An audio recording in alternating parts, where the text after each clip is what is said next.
Welcome back, everybody.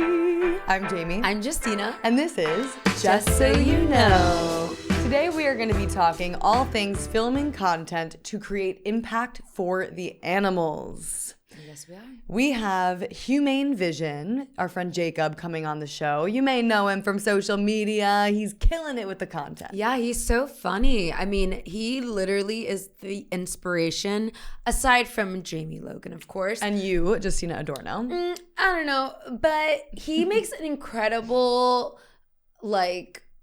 example of being vegan, giving the message, and keeping it light, fun, and super creative. I mean, we look at his stuff and we're like, how the heck did he do this? Like, he has a brilliant, filmmaker mind. Totally. And the technology that he uses, in this episode today, we want to break it down and maybe give some tips on, how to make things that are simpler to make. If you don't have a film background, if you don't know how to edit, if you don't have a camera, how can you get started in making content? But then also for people that want to create some videos that are more advanced, yeah, we're gonna go through how he does it. Yeah, I like to get into the head of someone's creative mind. I'm I want to know where he gets his ideas and because for me, sometimes what stops me from making content is being alone, and sometimes I see his stuff and he's alone often. I remember at first, when I first started seeing his stuff, he was with another content creator. I can't remember his name. And they were just so funny. Zachary Bird. Yeah. I was this is the guy version of us. I know. Even better. Yeah. I'm can we be like them? I love it. I take inspiration from them all the time. I think as we should. Look at what other people are doing well, see what's getting the views, and let's get views together for the animals. We are in this cause together. Yeah. Do you remember the first piece of viral content that you created? Viral content? Or one of your first videos? No.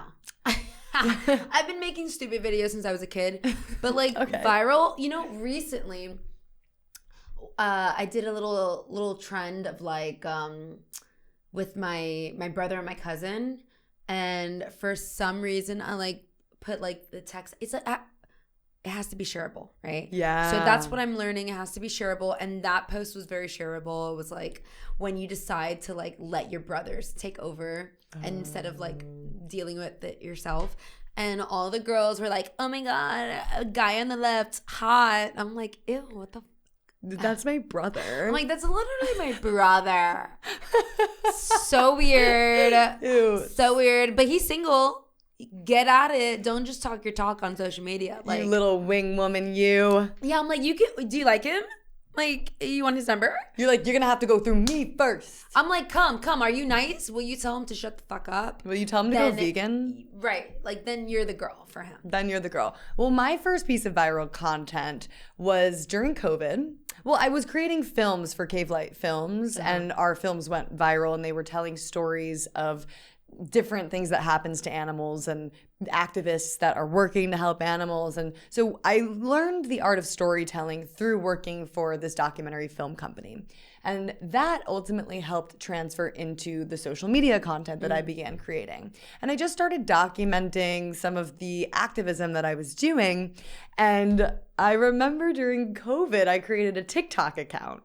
And that's what people... So did everyone. Yeah, that's what people were doing at the time. But TikTok is a whole different animal than Instagram, okay? It is. It is all I know is that the first maybe 5 videos I posted, they started taking off and they went viral. Really? But it wasn't in a way that was made me look good.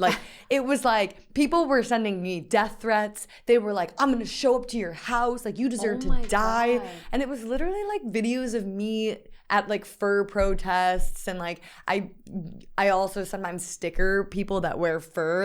Okay, all your content has always been about animal activism. Oh, always. Okay. I put losers wear fur sticker on a fur hag, and then people were attacking me for doing that. I'm I put a sticker on someone. This woman is wearing a skinned animal, for God's sake. Jamie loves that. She's the common notion of bad publicity is good publicity. She's I don't care if they say mean things. I got 500 comments. Well, at first, actually, I deleted the account. I was so upset by the pushback and the mean comments. I mean, it was like commenting on everything you can imagine, from the way I look to like my personality, which I'm like, you don't even know me, you know? Right. And so I actually deleted my first ever viral account. Oh, that's sad. That makes me sad. I think I have tougher skin just because I always knew that like you cannot take things personally, like as an actor, like people are gonna judge you for what you look like, what you say, how you act. Even when you're playing someone completely different from you, they swear that's who you are. But that has a lot to do with content creation. You have to be okay with the judgments and like the projecting. Like people don't think about that when they make content. Right. You have to develop thick skin. And then also on the other coin, it's like we're in this for the animals. It's animal rights activism. So is what I'm putting out raising more awareness that even if I look bad, like what is the risk to the benefit? Like what's the cost analysis here? Right. The message. The message is what matters the most. You have to take vanity out of it. Totally. And you have to take ego out of it and sensitivity. It's tricky. Totally. It's very easy for people to get behind a keyboard and be like, you are disgusting. Dude, like, when we were doing a protest, some guys came to me and they were interviewing me, and like I said something about like I have to send it to you. Like a famous YouTuber?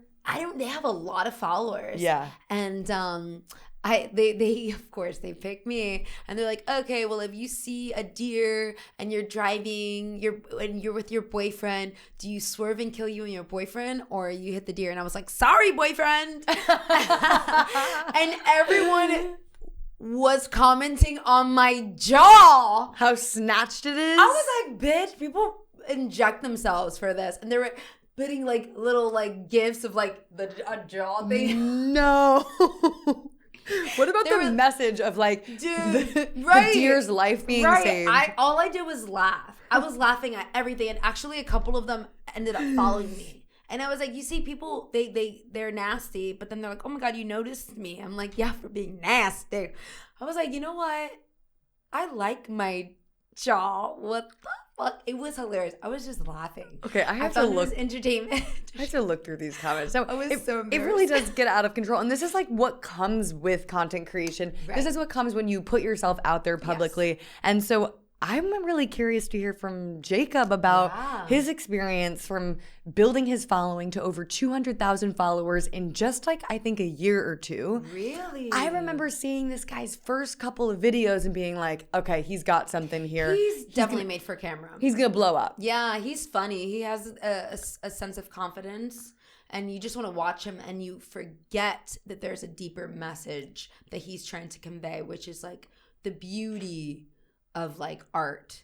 You can sneakily put that message in there. You entertain them, and then they're like, "Oh shit, entertain." He is totally an artist, but also he's a person. He's a human being, and I've seen in the maybe not. Maybe he's AI these days. Probably.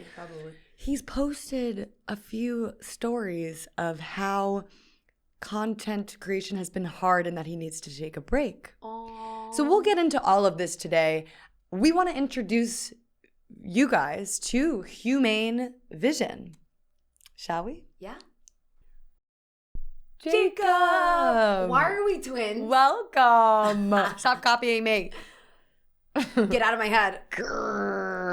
Love the crown molding. Yeah, what you got going on? Are you home? Sorry, I'm distracted. Yeah, I am home. Love. For people listening that can't see, Jacob has a gorgeous ceiling. They can? Oh, yeah. I was like, they can see. Whoa. Okay, I'm going to need you to make some content like this. You need to give the ceiling some... It's just, I'm out of the frame. I'll just point it straight at the ceiling. I'm sure if anyone can be creative about it, it's going to be... you. I mean, you are really creating some of the top quality, the content that's getting the most amount of views in the animal rights space. Every time I see your videos pop up, they are unique. Yeah, they're so different. They really get the message across in an effective way. So today in this episode, I want you to just start by taking us back to how you became passionate about veganism and animal rights in general.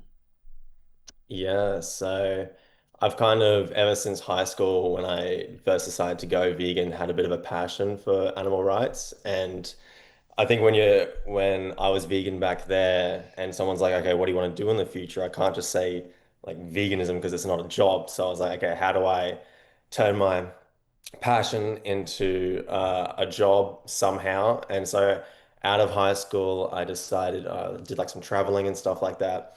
And then after I was like, okay, well, how do I, try and monetize this? I obviously need to make money, but I also have a message that I want to get out there to people. So I decided that I wanted to start a clothing brand, Mm. and that's like where all this originated from. And Wow. I think I don't know, I worked for like a year on all different clothing and stuff, and then I think I built my following up to like 800 people, which I was like, oh my God, like that's so many people. Like 800 individual people is so It is cool. a lot of people. Mhm. And then I was like, and then I released it, and not knowing anything about marketing or branding or any of that stuff, I released it just, I don't know, I was like just expecting like 800 people to like buy everything. And then I released it, Mhm. and I think like two people, which much love to all those two people if you're watching, Mom and dad. bought Thanks, it. mom and dad.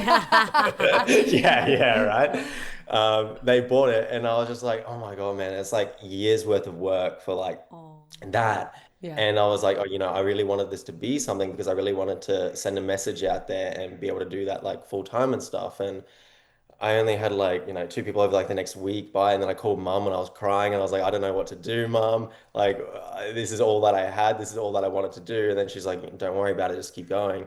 And then I remember I posted like a meme instead of just like my usual content, which was just like really professional shots of clothing and stuff, which Hmm. really like isn't who I am. Mm. I'm not really like a really professional person. I'm very casual.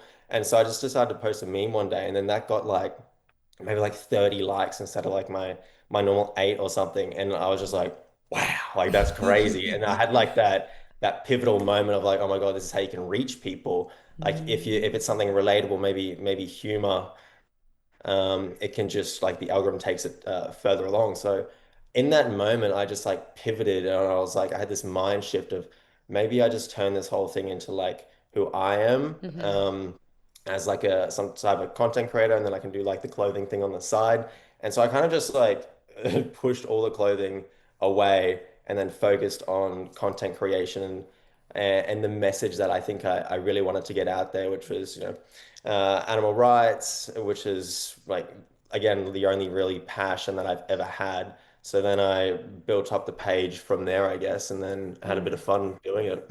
Wow. Well, I'm glad you said that, because the next question I have is that, like, we all know that animal rights is a very heavy topic. There's nothing sexy or funny about the reality of what's happening. So, how do you create content that grabs people's attention without pushing the overwhelming truth onto them? Like, how do you go about your ideas for the content?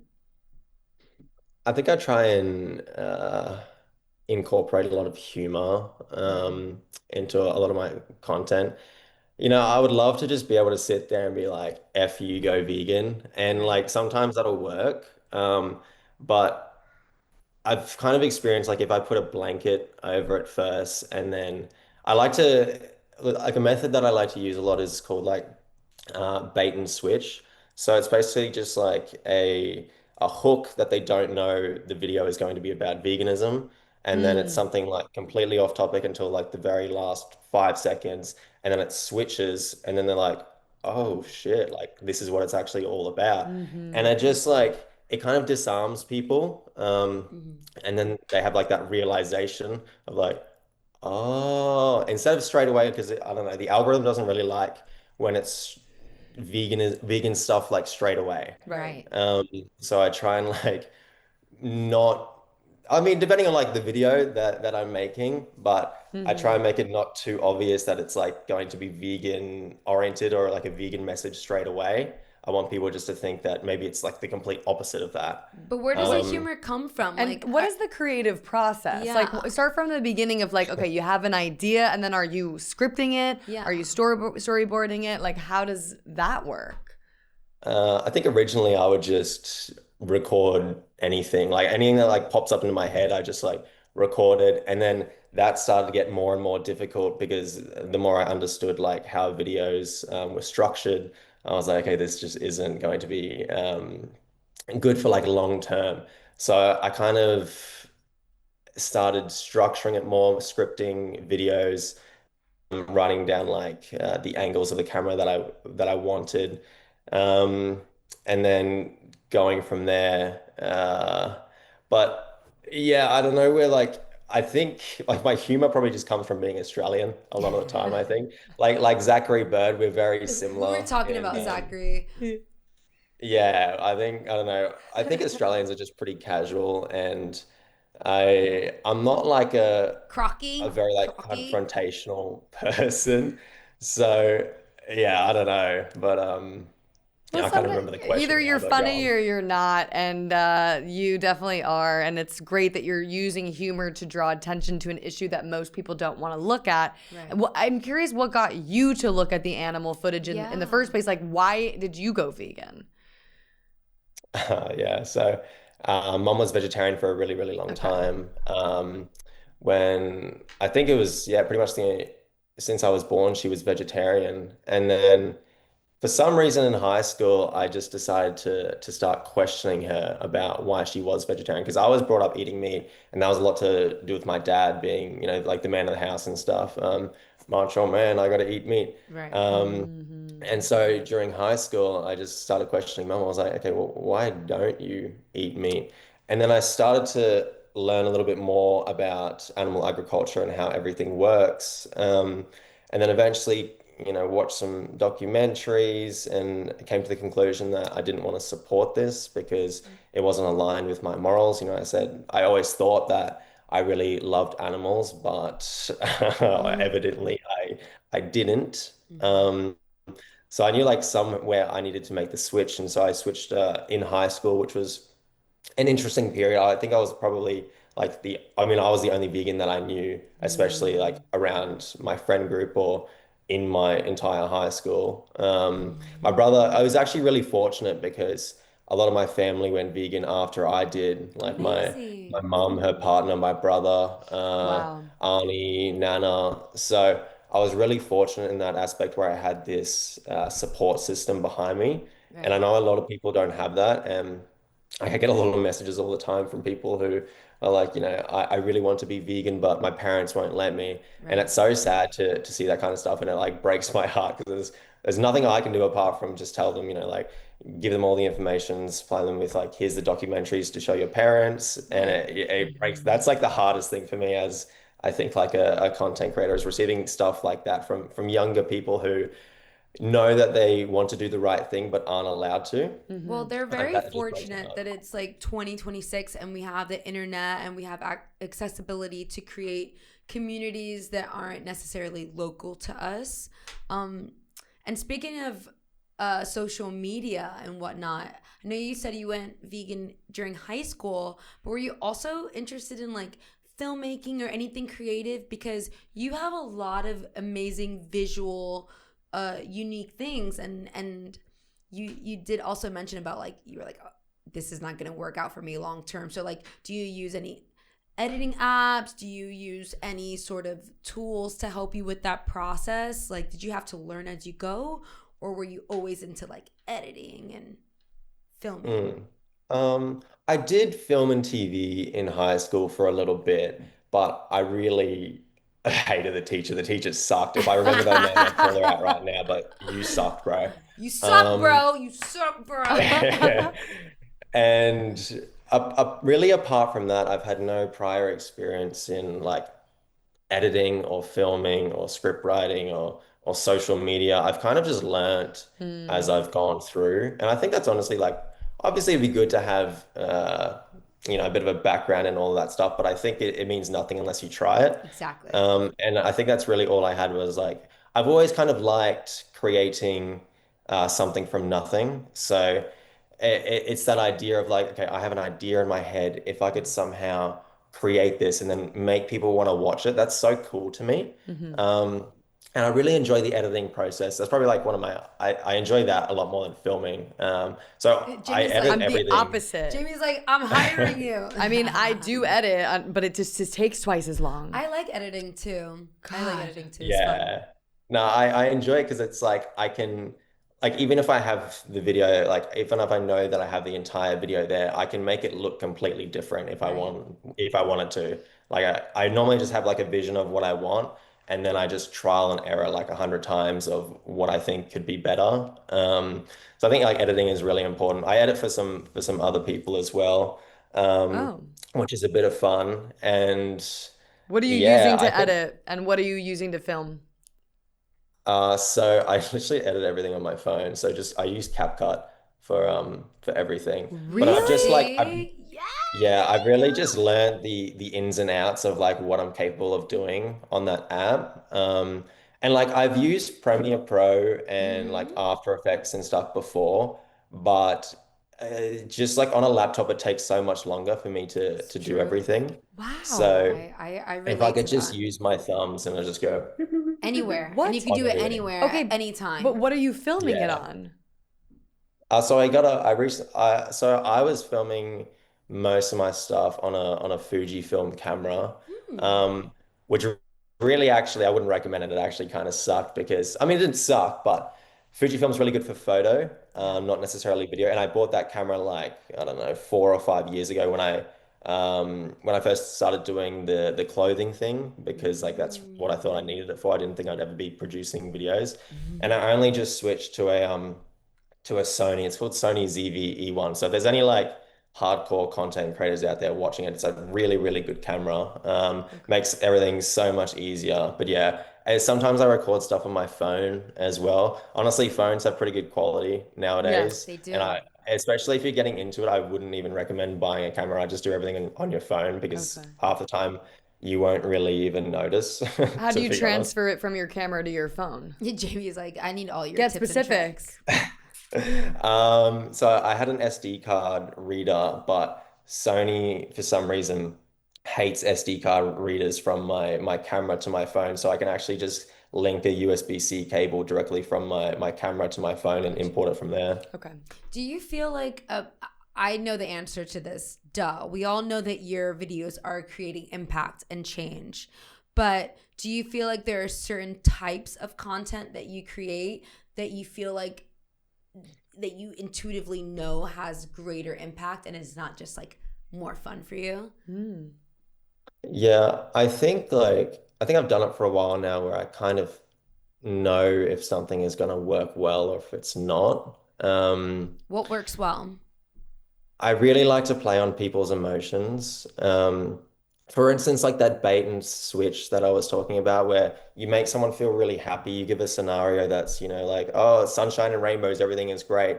And then it immediately just switches and it kind of makes you feel sad, Yeah. depressed, whatever it is. And it's like because I think a lot of the time you don't remember what you see, but you remember how you feel on Right. something. And if I can truly make someone feel something, about an animal, I think that has a greater impact than me just talking about it. Mhm. Um, and I also like to really individualize animals as well.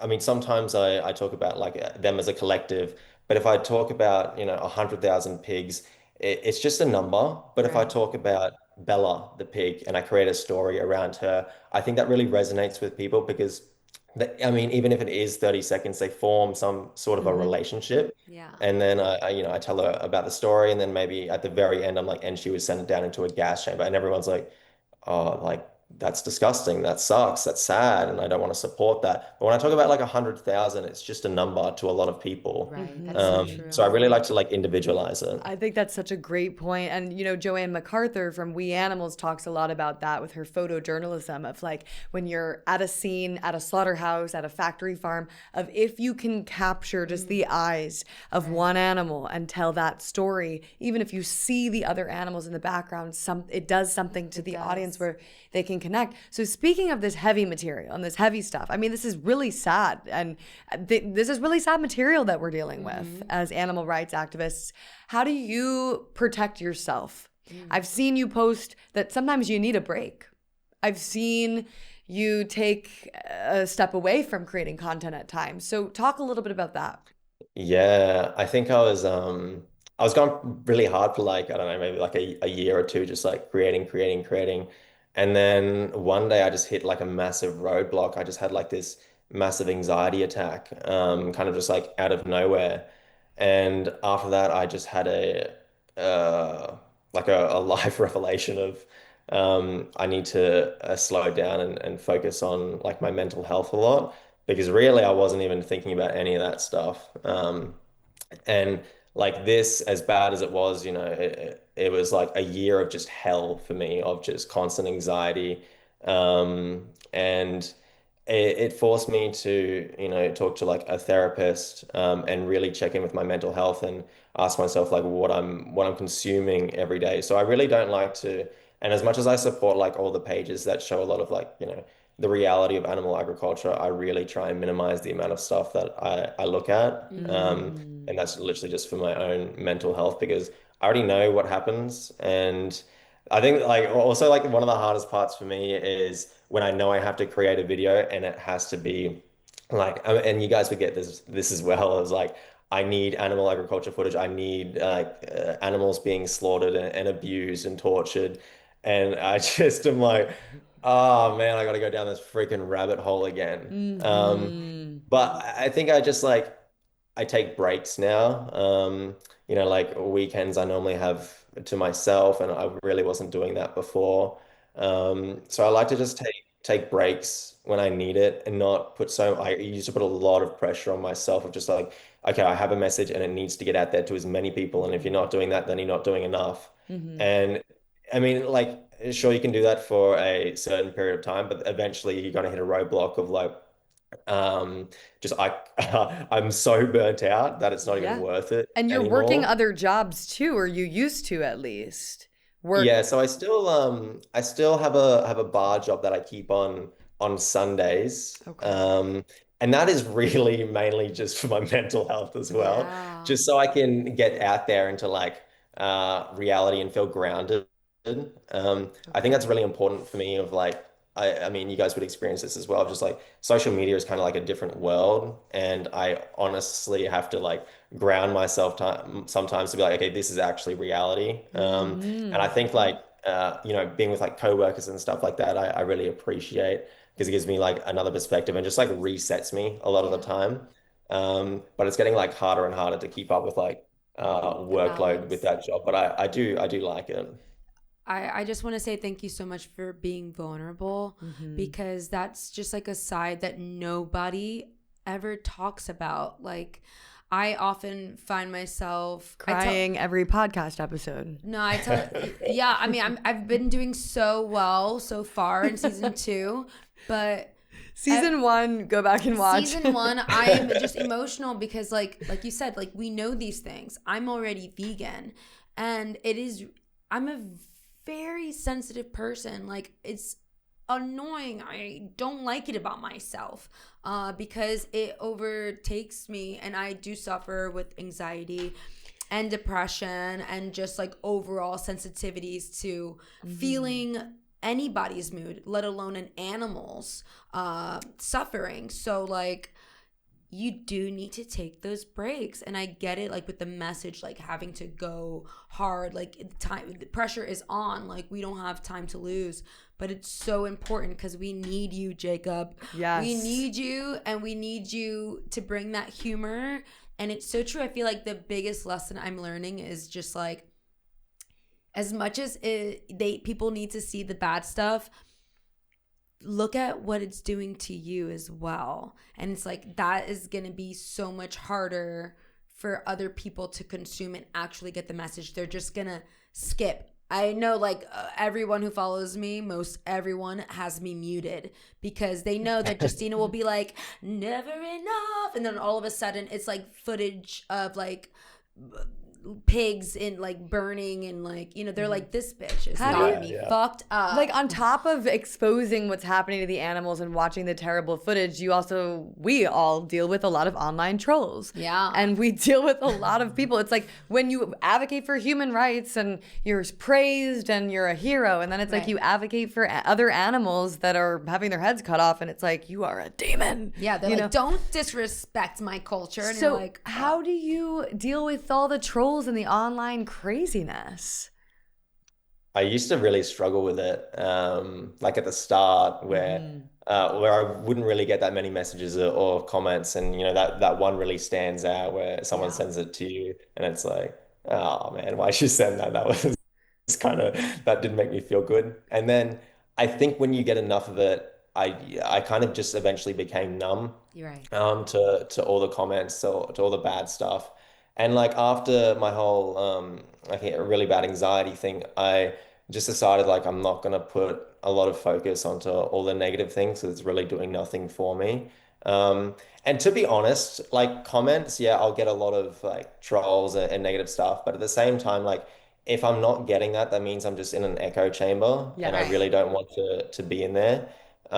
So like the more negative comments that I receive, the further my message gets. It's good for the algorithm. Jamie is the same way. I'm always like, I want to comment on everything. I'm like, what the heck? Well, you're disgusting. Have you, like, I just went to your profile and she's like, let them be crazy. Let them like she'll run with it. she'll like start a whole argument, and I'm like, I guess it does help with the I engage them. algorithm. I mean, some of them are so insane. Like just Yeah. the one that I looked at right before starting this podcast, this guy's like, vegans are gay and angry.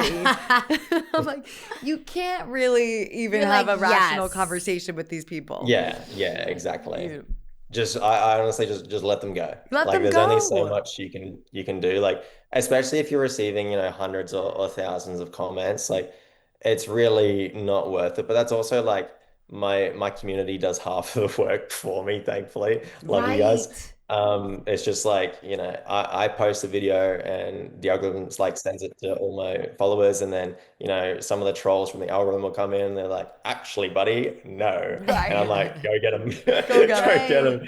You have Because your I little really, I minions. honestly, after I post a video, I look at the comments for like 2 hours and I don't like ever look at it again. I just, and that's like for my own mental health as well. Like I already know what the comments are going to be like, so there's really no reason for me to dive deeper into that.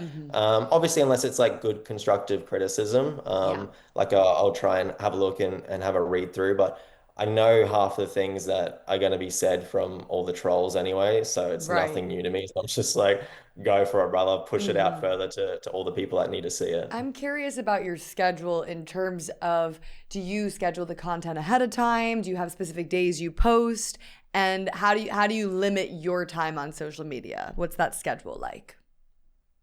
I'm very like spontaneous type of person. I would love to have like okay, I film on Tuesday, I script Right. on Monday, and I do this and I do that. But I think for a lot of my work being, I guess, like a little bit creative, it's hard for me to be like, okay, you need to be creative on Monday. Like you need to have that. When You can't sometimes force on it. Monday, I'm just like brain dead. I'm just floating around the house, just like, I don't know what I want to do right now. So it's hard for me to have like a strict schedule. Do you Which I, batch them? again, Do you batch them? Like if you are like bursting with like so much creativity and energy, do you do like 4 pieces at once and like Jamie was saying, schedule them to be posted in different days for the brain dead days? 'Cause I get that. like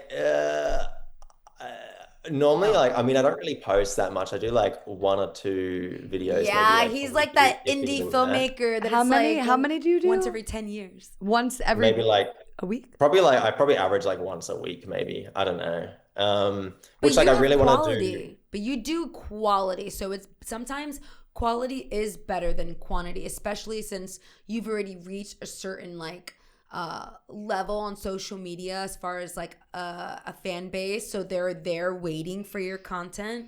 And I think that's great. I mean, I like your content when I see your stuff. Like I have to talk about the one where you're on the desk and you're typing and you're seeing the big screen. I'm like, we were like watching it just before we had you. We were like, how the fuck did he do this? Yeah. This is amazing. And like, can he write a movie for us? And like, yeah, what was the budget for this? Yeah, like $2 million? Like a big budget. I'm like, what the heck? Yeah, that one was actually really fun. I was just a lot of my inspiration just comes from random things. Like maybe I'll hear a song one day and I'll be like, oh, I could use that in a video somehow. But that one when I was just watching The Incredibles because I like to watch movies. And I was like, I was just looking at the scene and I was like, I could do something with this because I just like it was like Terminator then something and then Terminator then something then Terminator then something and I was like, oh dude, that could be like an argument. You just terminate the argument Right. and it's like bang bang bang bang bang. And then immediately I was like, okay, but how the fuck am I gonna do this? Right. I was like, Yeah. I have no idea how to like get that through. But then I didn't even use a green screen or anything for that. It was really difficult to actually like edit myself out and everything. But eventually, like I got it. I created a lot of the sets myself, just like on my computer, which was a bit of fun. You created And then digitally? Wait, this was CapCut? yeah. So I can just like That's crazy. I have a program on my computer. It's actually free. It's called Affinity. It's just a like a graphic design application. Oh, cool. And if I really need something more intricate, I load that up on the computer. I can just like kind of edit everything that I need to edit and then import it into CapCut and then just layer different things over each other and makes it look kind of cool and like play with lighting and stuff. And that one was really, really fun to do. And then put like the audio in, like the Incredibles audio, which was really fun.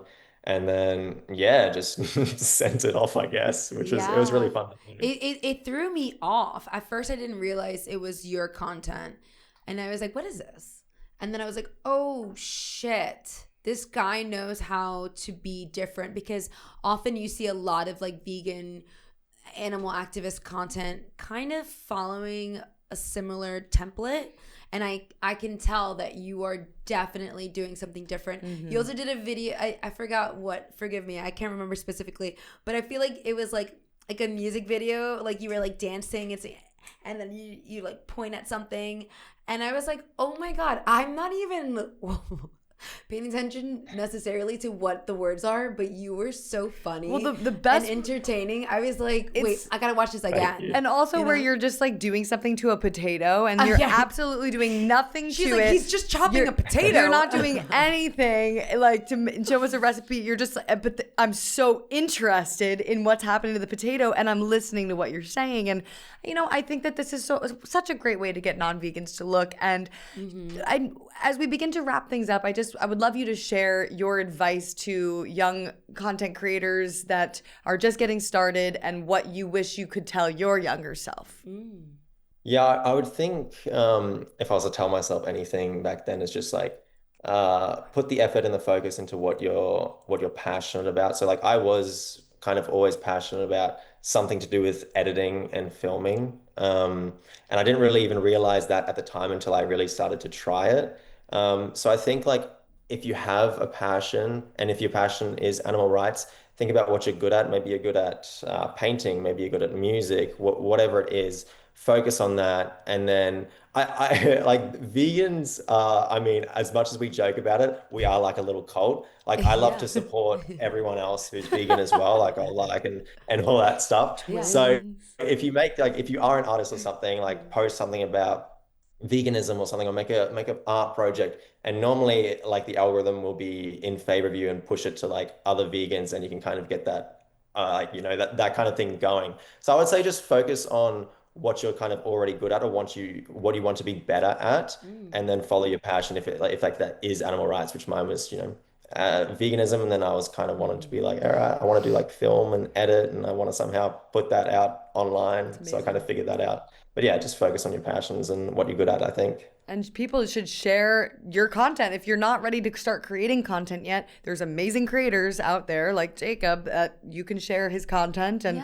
then tune in and learn from. Like, you don't need to reinvent the wheel either. Like, if somebody sees something that you're doing, Jacob, like, I'm sure you would be more than happy if they took that template and made it their own to help spread the message for the animals. Yeah, that's what artists do. We kind of steal from each other and then put our own little personal spin on it. So you're definitely inspiring so many people. You've inspired us. We're like, oh my God, what is he doing? What is he?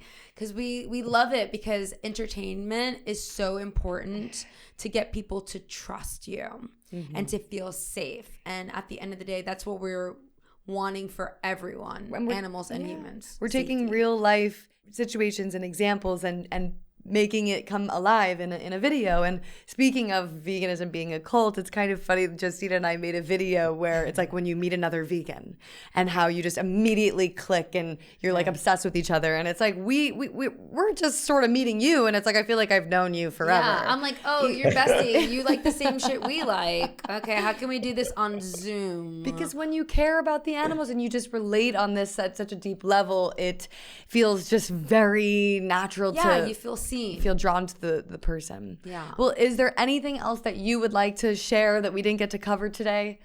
Or talk about your clothing brand? Yeah, where people can find you. Yeah, I mean, not that big of a deal, but I make like clothing, so it's kind of like my favorite one, where it's like MILF, man, I love fish, which is why I don't eat them. I get a lot of looks from people with this one, which is really fun. But yeah, that's just like on my website, which is, what is it? humanevision.com.au, I think. Okay. You're still doing the clothing. But yeah, I got some other pieces there. And yeah, thank you guys so much for having me. I love what you guys do as well. I really respect it, especially like going out and talking to people. I think that's really important too, which you guys do a ton of, protests and all that stuff. I've been with, really good friends with Jack and Tash, who do that stuff a lot. And I know the impact that like they have. So you guys would also have a massive impact. So I thank you a lot for what you do as well. It takes a village. We're in this together. Freaking international village. Thanks for waking up at the ass crack of dawn to meet with us. I know it's early in Australia, but this I think was going to is very, very helpful for our audience and for us to learn as well. What's your handle so people could follow you directly?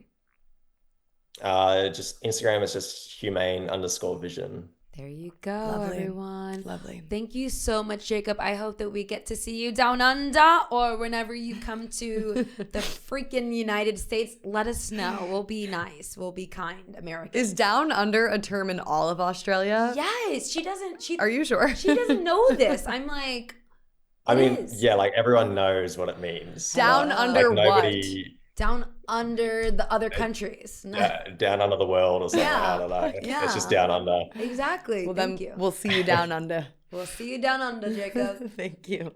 Bye. Bye. Thanks, guys. Oh my God, I'm so glad we had him on the podcast. Like, I've been admiring his work for so long. I even like went on one of his lives and I was like, come on the podcast, come on the podcast. And he was like, come on the podcast. Oh, he's like, okay. And I'm like, bro, stop making your chocolate mousse, tofu chocolate mousse, and answer my question.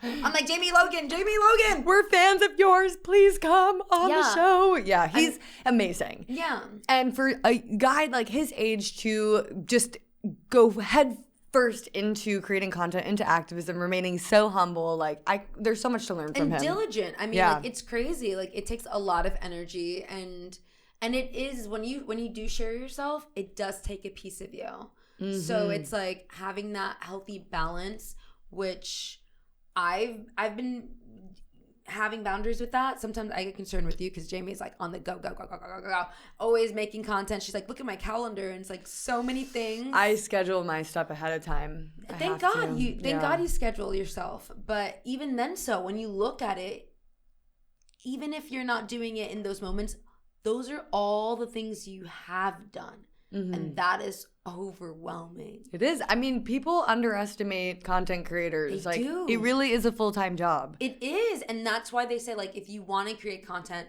you have to treat it like a job. And I have not, but I'm definitely inspired today. Me too. Yeah. I mean, I really love how he talked about just like the start of his journey, like how he turned his passion into something that he's doing very often, and that he is getting the attention from it that he deserves. But it also is interesting to hear about how like he has to work other jobs too. Yeah. To make it happen. And so that's also like you're working 2 full-time things, Right. you know, the content creation and then also at a bar, and like it can be a lot. I see him being in a film in the future. Yeah. He's an little actor. I could see him doing it. Ooh, that means a lot coming from you. It does. Come on now, Jacob. We're going to do a film together or not? Ooh, I could see that. I mean, what do y'all think? You can find us at JSYK. I have to look down. I don't know why I can't figure out the acronym for that by heart. JSYK podcast. Anywhere you can find podcasts that are streaming, we'll be there. Comment, like, subscribe. Yep, I'm at It's Jamie's Corner. I'm at Justina.Justina. You guys know the drill. We'll be back. We'll be back. We'll be back. We'll be back.